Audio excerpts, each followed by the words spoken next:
Oi, meu nome é Ana Júlia, faço o curso de Saúde Comunitária, uma construção de todos, Instituto Oswaldo Cruz, Fundação Oswaldo Cruz.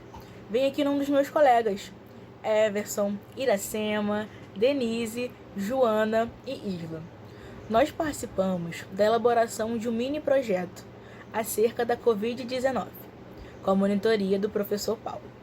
A partir desse projeto, cada um de nós desenvolveu um vídeo acerca da Covid, abordando de diferentes maneiras. O objetivo desse projeto é sensibilizar a população de nossas comunidades sobre a Covid-19, alguns aspectos sobre ela. E essa sensibilização se dará por meio da divulgação desses vídeos pelas redes sociais, YouTube, Instagram, WhatsApp, Facebook, todas elas. Porque quanto mais gente alcançar, melhor. Aproveitamos também para agradecer a oportunidade ao acesso ao conhecimento sobre a Covid-19, o que nos ajudou e muito para difundir o aprendizado e fazer esse projeto. O nosso muito obrigado e agora ficam com o vídeo que fizemos da conscientização. Olá, me chamo Everson Miranda, faço parte do curso Saúde Comunitária, uma construção de todos, fornecido pelo Instituto Oswaldo Cruz, onde tenho como coordenador o professor Antônio Henrique. Também faço parte do grupo 4 de monitoria, onde tenho como líder e professor Paulo Stephens, onde abordamos o tema da Covid-19. Bem, vou explicar um pouco da forma de replicação do SARS-CoV-2 e como o vírus sofre mutação. Assim, conhecendo um pouco sobre o nosso inimigo, saberemos a importância de combatê-lo e nunca subestimá-lo. Como muitos outros vírus, o Covid copia o seu material genético com a ajuda de diversas proteínas. Uma dessas proteínas se chama RNA polimerase. Assim, uma pessoa quando é infectada pelo Covid, esse vírus entra na célula com a ajuda de receptores celulares. Uma vez hospedado na célula, ele começa o processo de replicação com a ajuda dessas proteínas. Ao terminar o processo, ele está pronto para repetir este ciclo, se replicando cada vez mais, por centenas ou até milhares de vezes, na mesma pessoa ou em outra hospedeira. Tá, mas o que é uma mutação viral e como ocorre esse processo? Mutação viral é a alteração da forma de um vírus. Como assim? Vou dar um exemplo bem simples que todos entenderão. Vocês já se perguntaram por que todos os anos profissionais de saúde e idosos precisam ser vacinados contra a gripe? Justamente pelo fato da mutação viral. Entendi, mas quando e como ocorre esse processo? Esse processo ocorre na fase de replicação do vírus. Lembra quando eu disse que o Covid copia o seu material genético? Quando esse processo ocorre, as partículas clonadas elas sofrem modificações. Então, quanto mais disseminação houver, mais o vírus se modificará. Por isso, fique em casa e se proteja. A seguir, meus colegas abordarão assuntos importantes sobre o Covid e formas de prevenção. Oi, meu nome é Ana Júlia. Vou falar sobre sintomas assintomáticos com a Covid-19. A Covid, ela afeta diferentes pessoas de diferentes maneiras. Existem 3 níveis: leves e moderados, que você não precisa ser hospitalizado. E existem os graves, que você precisa sim ser hospitalizado, fazer um tratamento mais rigoroso. Também há a divisão em 3 níveis de sintomas: os mais comuns, menos comuns e os graves. Os mais comuns são a febre, tosse seca e o cansaço. Agora, os menos comuns são a dor de garganta, a dores e desconfortos no corpo, diarreia, conjuntivite, perda de olfato, paladar, erupção cutânea e descoloração dos dedos, das mãos e dos pés. Já os sintomas graves são dificuldade de respirar, né? A pressão no peito e a dificuldade de falar, de se movimentar. Após você ser infectado, o vírus fica no seu corpo durante 14 dias, o que é bem preocupante porque 80% das pessoas que pegam Covid, são assintomáticos. Quer dizer o quê? Que tem o vírus sim, no organismo, mas que não expressa nenhum sintoma, fazendo com que a pessoa não saiba que tenha Covid. E também, se não tiver os devidos cuidados, que transmita com mais facilidade o vírus. Então, gente, prestem atenção e se cuidem, tá bom? Fiquem em casa. Boa tarde, meu nome é Iracema Macedo Leal, participo do curso Saúde Comunitária, uma construção de todos. Tenho 2 tópicos para apresentar, quarentena e aglomeração. A quarentena é uma das medidas de saúde pública que pode ser adotada durante uma pandemia ou uma epidemia e que tem como objetivo ativar a propagação de doenças infecciosas, especialmente quando são causadas por um vírus, já que o meio de transmissão é muito rápida, né? Segundo a orientação da Organização Mundial de Saúde, o Covid recomenda-se para a Covid-19 14 dias, porque o período de incubação é entre 2 e 14 dias. Então, assim, o objetivo maior é esse, é a não propagação do vírus, da doença. Então, vamos ter consciência e vamos ficar em casa, né?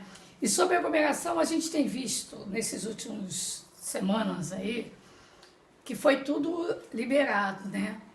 O poder público sofreu uma pressão e liberou o comércio. Junto com o comércio, bares, áreas de lazer, o transporte coletivo a gente não precisa falar, porque só vive lotado. Então, assim, é complicado, né? A gente não falar, querer parar, frear o Covid, a transmissão, se o poder público fez isso tudo, né? Eu sou Joana Carla, aluna do curso Saúde Comunitária, uma construção de todos. Venho através deste vídeo com a intenção de sensibilizar a sociedade sobre as formas da transmissão da Covid-19 ou SARS-CoV-2. A Covid-19 é uma doença respiratória causada pelo vírus SARS-CoV-2. Essa doença é transmitida principalmente de uma pessoa para outra, por meio das gotículas respiratórias. Além disso, ao tossir ou espirrar, o doente pode contaminar objetos. Uma pessoa pode infectar-se ao tocar em objetos contaminados e levar a mão à boca, nariz e olhos, sem antes higienizá-lo. A transmissão dos pacientes infectados pelo SARS-CoV-2 é em média de 7 dias após o início dos sintomas. No entanto, dados preliminares do novo coronavírus Covid-19 sugerem que a transmissão possa ocorrer mesmo sem o aparecimento de sinais. Olá, meu nome é Denise, sou estudante do Instituto Oswaldo Cruz, no curso Saúde Comunitária, uma construção de todos, e estou aqui para falar sobre o uso da máscara. Por não termos ainda vacina nem medicamentos específicos para o combate ao coronavírus, devemos ter medidas de proteção, e uma delas é o uso da máscara. Quando usamos a máscara incorretamente, não tapando boca e nariz, podemos ser infectados pelo vírus ou infectar pessoas. A máscara, ela funciona como uma barreira de proteção para esses vírus que são transmitidos por gotículas, quando nós tossimos, espirramos, falamos ou bocejamos. Sobre a máscara de pano, temos que ter higiene, lavá-las com água e sabão, deixar de molho no produto de limpeza e depois pôr para secar. As máscaras descartáveis, elas devem ser depositadas num saquinho e desprezadas ao lixo. Lembre sempre de levar na sua mochila uma máscara reserva, caso você tenha o costume de usar a sua máscara do rosto por longos períodos. Lembre-se, eu uso a minha máscara, cuido de você, você usa a sua máscara e cuida de mim. Olá, meu nome é Isla e eu faço o curso Saúde Comunitária, uma construção de todos, do Instituto Oswaldo Cruz. E hoje eu vou falar um pouco sobre a higienização das mãos. Vamos lá? Não tem jeito, lavar as mãos é a forma mais simples e eficaz de evitar o contágio e disseminação de doenças. É obrigatório, antes e depois das refeições, após o uso do banheiro, ao espirrar ou tossir, tocar em notas de dinheiro e cumprimentar as pessoas. E é claro que o uso de álcool em gel não pode ficar de fora dessa. Ao higienizar as mãos com álcool, ele tem por finalidade de reduzir o número de microbianos das mãos. Então, galera, fiquem ligados e vamos higienizar as mãos.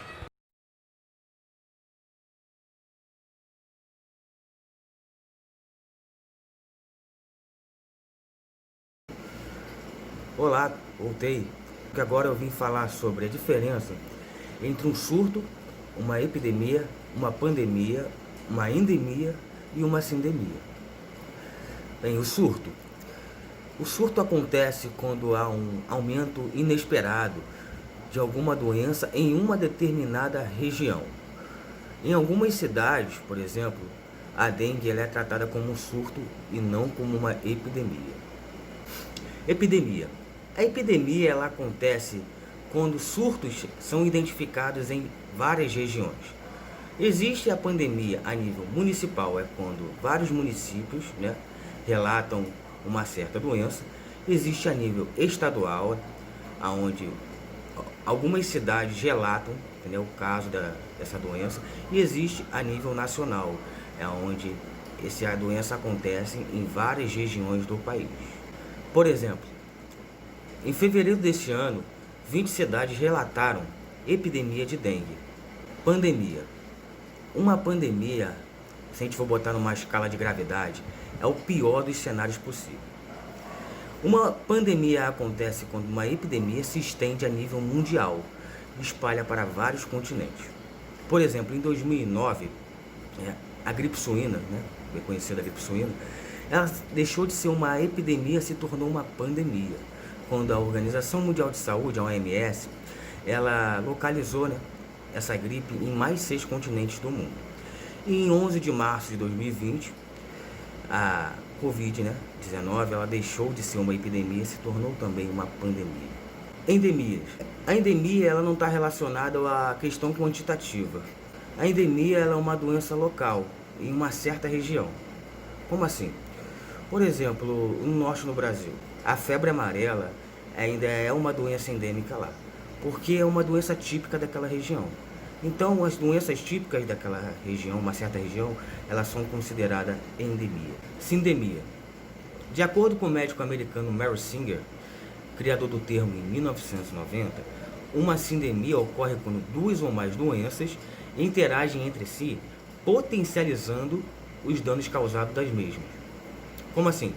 O Covid-19, ele também é considerado uma sindemia. Quando pessoas que possuem hipertensão arterial, diabetes, pneumonia, bronquite, qualquer uma dessas doenças e adquire o Covid, eles interagem entre si e potencializam os danos daquela pessoa. Além disso, uma sindemia também tem a ver com o fator socioambiental. O fator socioambiental influencia muito nessas doenças. Por isso, fique em casa.